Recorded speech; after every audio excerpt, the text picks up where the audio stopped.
Welcome to the Biopharma Business Intelligence Unit, where symbolic integrity meets strategic clarity. At BBIU, we go beyond the headlines to decode the structural forces behind global biopharma, AI, and economic realignment. If you value precision, verification, and symbolic depth, this channel is for you. Subscribe now to access our weekly briefings, dossiers, and intelligence reports, and consider joining our institutional tier to unlock early warning systems, custom metrics, and exclusive strategic insight.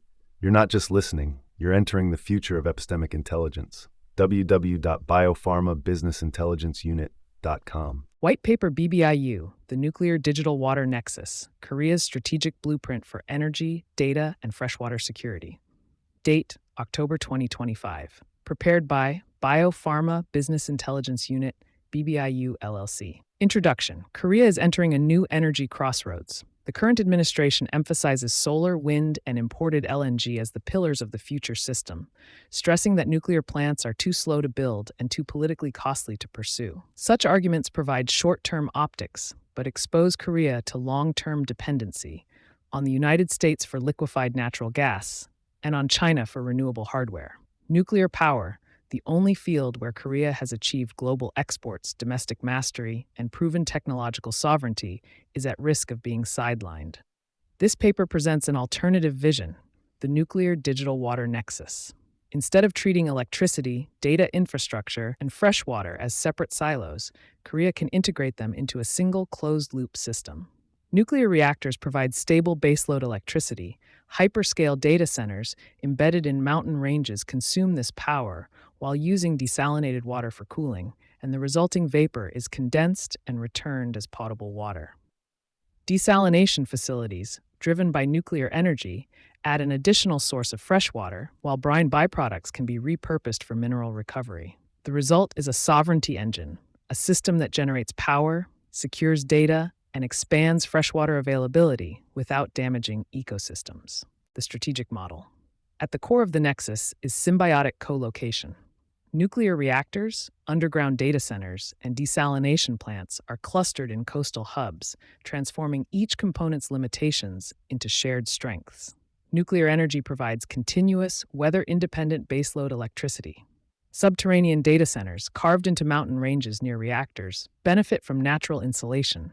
They require less cooling energy, gain physical protection from natural or hostile threats, and become secure digital fortresses. Desalination plants convert seawater into potable water, supplying both the cooling systems and local populations. Closed-loop cooling ensures that heat from servers becomes condensed water, which is reintegrated into rivers and irrigation networks, adding resilience to agriculture. Secondary turbines can generate electricity from pressure differentials in the hot-cold water flows. This system not only produces electricity, but also creates water and secures digital sovereignty, anchoring three fundamental resources of the 21st century in one integrated design: investment, timeline, and implementation. Launching a full Nexus hub requires large capital, but Korea already holds the industrial base to deliver. Nuclear reactors. A 1 gigawatt unit costs $6 to $8 billion, while SMRs, 300 to 400 megawatts, are projected at $2 to $3 billion each.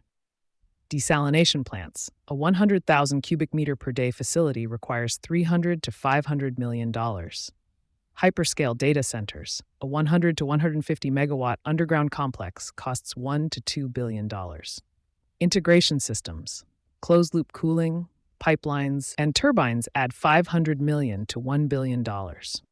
Total investment per hub, $10 to $12 billion greenfield project. Timelines can be accelerated. Desalination in 2 to 3 years, data centers in 3 to 4 years, nuclear in 8 to 10 years, or 4 to 6 for SMRs. With parallel construction, a full hub could be online in 6 to 8 years, with desalination and data centers operational earlier, while nuclear baseload comes later. Starting near existing reactors. A faster and cheaper option is to co-locate the first Nexus hub next to an existing reactor, such as Shinhanul, Ulsan, Seoul, Ulsan, or Hanbit, Yeonggwang. Lower cost, transmission, grid, and security are already in place. Faster results. Desalination and underground data centers could operate by 2029, years before a new reactor is needed. Reduced investment. A pilot hub may require only USD 2 to 3.5 billion, compared to USD 10 to 12 billion for a greenfield project. Community acceptance. Local populations around existing nuclear sites often support expansions for the jobs and infrastructure they bring. Scalability. Once proven, SMRs can be added later, feeding directly into the integrated system. This pathway allows Korea to demonstrate the Nexus within one presidential term, bypassing political cycles and anchoring proof of concept domestically. Ecosystem integrity. Closed-loop advantage. Unlike conventional projects, the Nexus is designed to operate with zero ecological harm. Closed-loop cooling prevents thermal shock to rivers and avoids uncontrolled evaporation. Condensate recovery adds fresh water into dry river systems, helping farmers and ecosystems alike. Brine utilization transforms desalination waste into industrial resources, magnesium, lithium, rare salts, reducing ocean discharge. Underground siting avoids land use conflicts. No deforestation, no wind turbine noise pollution, no soil degradation from solar fields. Net effect? The ecosystem benefits. Rivers gain volume, agriculture gains irrigation water, and landscapes remain intact. This model reframes nuclear not as an ecological threat, but as a guardian of water cycles. Strategic benefits. Energy sovereignty reduces Korea's dependence on LNG imports and Chinese hardware. Digital competitiveness provides stable, low-carbon electricity for AI and semiconductor clusters. Water security expands potable water availability, relieving pressure on rivers and agriculture. Industrial retention guarantees infrastructure stability, discouraging the relocation of heavy industry to the U.S. Export potential packages the Nexus as a Korean turnkey system for water-stressed nations, creating new export markets.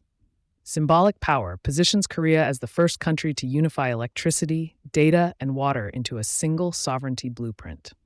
Risks and challenges. Political cycles may threaten long-term projects, requiring bipartisan legislation. Nuclear safety fears persist, necessitating transparent public communication. Financing is heavy, demanding partnerships between the state, cabal, sovereign funds, and global lenders. Desalination brine management must meet strict ecological standards. Conclusion. Korea's debate between nuclear and renewables is too narrow. The future requires integration, not fragmentation. Electricity, data, and water are no longer separate issues. They are the interdependent pillars of sovereignty in the 21st century. Abandoning nuclear would mean surrendering this sovereignty.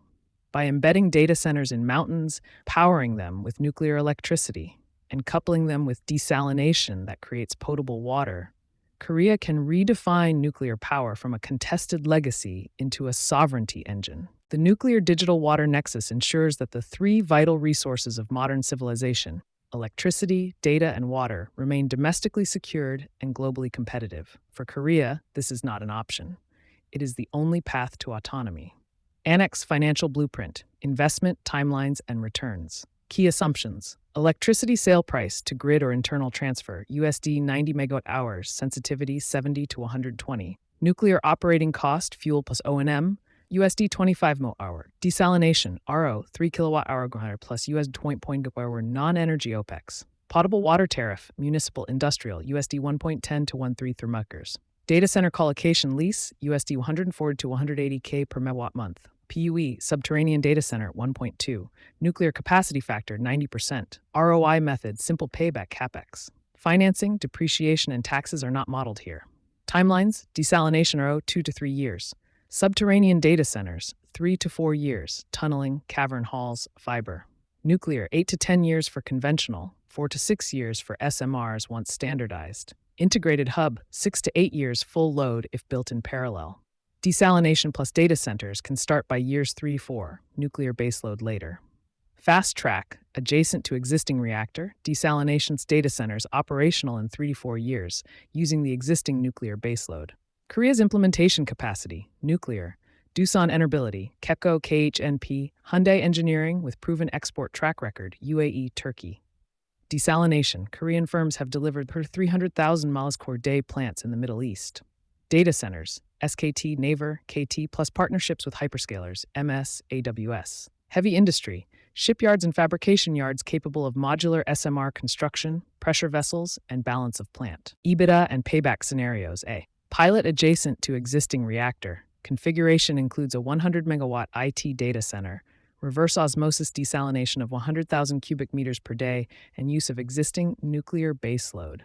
CapEx approximately 2.8 billion US dis.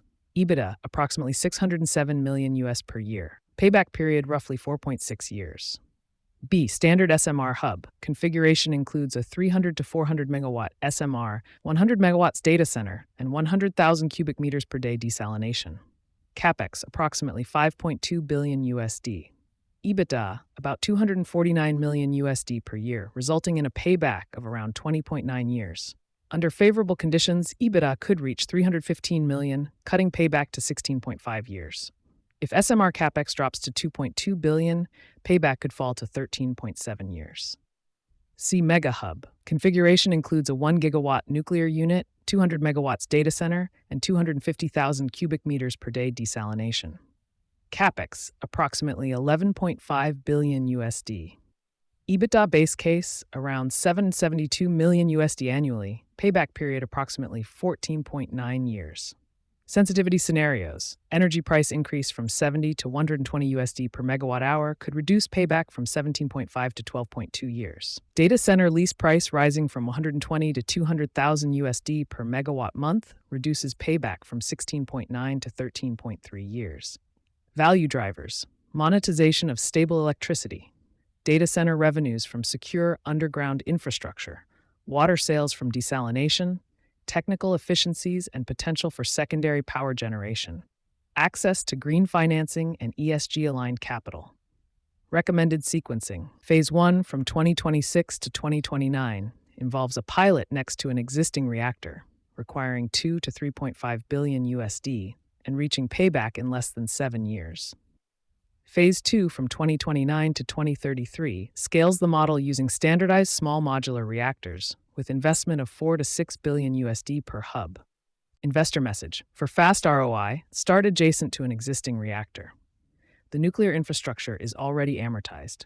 For long-term sovereignty, 2035 to 2040, scale with small modular reactors, then build mega hubs. An integrated design, combining energy, data, and water, turns sunk costs into positive flows, reduces exposure to LNG imports, stabilizes tariffs, and secures fresh water without damaging ecosystems.